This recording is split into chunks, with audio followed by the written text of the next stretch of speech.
jangan sedapat mungkin bisa diinterpretasi ke hal-hal yang menyinggung sara, menyinggung etnis, hal-hal lain yang membuat pewartaan berubah menjadi provokasi. Para saudara terkasih, sejarah komunikasi umat manusia dapat dilihat sebagai suatu perjalanan panjang dari Babel yang merupakan tempat dan simbol dari runtuhnya komunikasi. Kita bisa lihat itu di kitab Kejadiannya. Dan rentang itu sampai kepada karunia bahasa-bahasa di dalam Kisah Para Rasul. Komunikasi yang kacau saat Babel dalam perjanjian lama kemudian dipulihkan oleh kekuatan roh yang diutus oleh putra manusia untuk mewartakan kabar baik. Inilah norma etis yang secara biblis ditunjukkan sebagai patokan utama yang harus dipegang oleh semua pegiat sosial media yang beragama Katolik. Pertanyaan reflektif fundamental ya, apakah media sosial sungguh menolong kita untuk menjadi lebih baik, yaitu lebih matang secara rohania, lebih menyadari martabat kemanusiaannya, lebih bertanggung jawab, lalu ikut terlibat untuk menyuarakan kebenaran terutama bagi mereka yang tidak mampu bersuara. Lalu bisa juga menjadi medan apologetik. Lalu bagaimana ke prinsip-prinsip tatanan moral dan penerapannya dari sudut pandang Gereja Katolik. Nah, sekarang seluruh biarawan Ordo Karmel Provinsi Indonesia sedang berada di Pertapaan Karmel Ngadireso. Ini Pertapaan Putri Karmel di Ngadireso. Apa yang kami lakukan di sini? Ini pertemuan nasional untuk seluruh anggota Ordo Karmel yang berlangsung dari tanggal 10 sampai dengan tanggal 15 ini.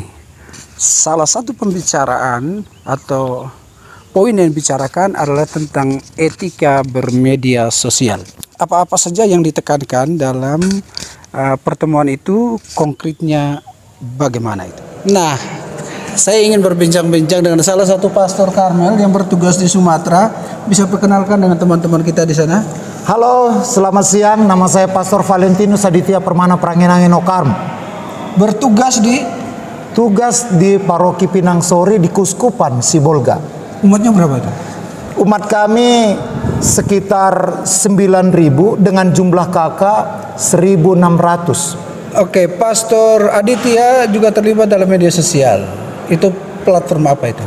Platform yang biasa kita masuki, saya cerita sejarah singkatnya. Wilayah pastoral kami 45 stasi dengan jarak tempuh yang jauh. Hal yang paling efektif untuk menyampaikan pewartaan, katekese adalah media sosial lewat WA.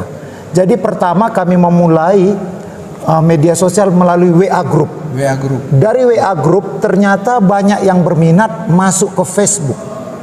Lalu dari Facebook banyak sekali yang meminta supaya dibuatlah video lewat TikTok. Jadi inilah platform utama kita untuk media sosial umum, Facebook dan TikTok. Oke, namanya TikTok. Aditya Permana. Baik, salah satu item pembicaraan kita ini yang kami buat di sini terjadi di Ngadireso dari tanggal 10 sampai dengan tanggal 15 Februari ini. Item pembicaraan yang cukup menjadi sorotan itu soal etika dalam bermedia sosial secara istimewa bagi para pastor Karmel. Tentu ini tidak saja bagi para pastor Karmel ya, atau biarawan Karmel, tapi karena kita memakai standar nilai itu dari gereja. Nah, menurut Pastor Aditya sendiri, sejauh mana etika ini perlu? Etika ini perlu seperti gambaran di lalu lintas di jalan raya. Semua orang punya hak memakai jalan raya. Tetapi janganlah karena hak kita maka hak orang lain tertindas. Maka etika yang kami pegang di dalam bermedia sosial sebagaimana juga pedoman beretika media sosial yang dikeluarkan oleh Ordo, sedapat mungkin kita mengikuti tata kerama yang layak dan wajar. Artinya dari pandangan mata, pakaian ini harus benar-benar kita pikirkan sehingga bukan menjadi sebuah batu sandungan. Pilihan diksi maupun kata-kata jangan sedapat mungkin bisa diinterpretasi ke hal-hal yang menyinggung SARA, menyinggung etnis, hal-hal lain yang membuat pewartaan berubah menjadi provokasi. Bahwa orang bisa mengunduh atau mengakses informasi yang benar dan bermanfaat sesuai dengan identitas diri. Jadi identitas diri harus diperhitungkan.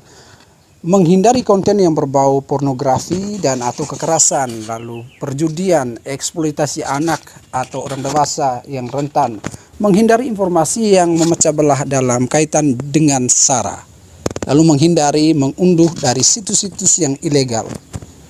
Ada juga poin yang menunjukkan agar menghindari penyalahgunaan kekuasaan yang dimiliki dalam dunia digital ya. Ini juga adalah bentuk ketaatan warga negara dan sebagai anggota gereja. Mengapa demikian? Karena ada landasan hukumnya. Apa itu landasan hukum? Pertama, landasan hukum dari Undang-Undang Nomor 11 Tahun 2008 tentang informasi dan transaksi elektronik. Lalu ada Undang-Undang Nomor 19 Tahun 2016 tentang perubahan atas Undang-Undang Nomor 11 Tahun 2008 tentang informasi dan transaksi elektronik. Lalu sebagai anggota Karmelit ada Konstitusi Ordo Karmel tahun 2018. Ada norma perilaku Ordo Karmel Indonesia tahun 2018. Jadi keputusan ini mengikat khusus bagi biarawan Karmel. Tapi saya pikir ini bisa berlaku untuk semua orang Katolik karena norma etis yang ada di dalam poin-poin ini ya mengarahkan kita semua agar bermedia sosial secara baik. Para saudara, etiket ini adalah terjemahan dari prinsip-prinsip dasar dalam bermedia sosial ya. Ada 5 prinsip etis bermedia digital yang harus menjadi kontrol diri dalam berinteraksi, berpartisipasi, dan berkolaborasi di ruang digital. Yang pertama adalah sadar diri, itu normal ya. Sadar diri berarti paham posisi, lalu paham identitas, eksistensi diri, bukan hanya sebagai pribadi, tetapi juga sebagai seorang Karmelit dan seorang Kristiani. Lalu bijak memahami dan mengetahui sungguh-sungguh apa yang hendak dikomunikasikan sebelum berinteraksi di dunia maya. Kebijakan ini dapat dicapai dengan cara menyediakan waktu untuk berpikir sejenak dan menerima masukan dari orang lain. Jadi kita perlu berkomunikasi dengan pihak-pihak yang lebih berkompeten. Lalu orang harus bertanggung jawab. Dan ini poin yang penting. Bertanggung jawab untuk menanggung dampak-dampak atas apapun yang dilakukan di dunia maya ketika orang berselancar ya. Maka prinsip integritas harus juga mengikutinya. Orang berintegritas berarti juga jujur, otentik, dan tidak manipulatif. Integritas ini berperan sebagai alat kontrol. Dan terakhir adalah tentu prinsip bijak.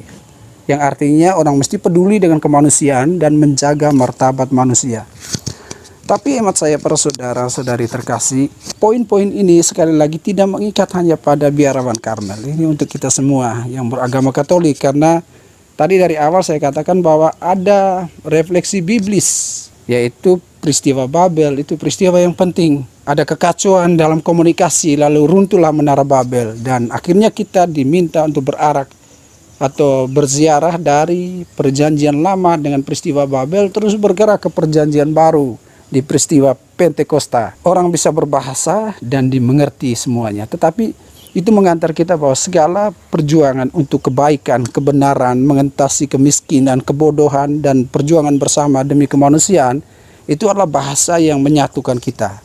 Sehingga mari kita bermedia sosial sambil melihat hal yang paling pokok, yaitu kemanusiaan yang menjadi perjuangan kita bersama.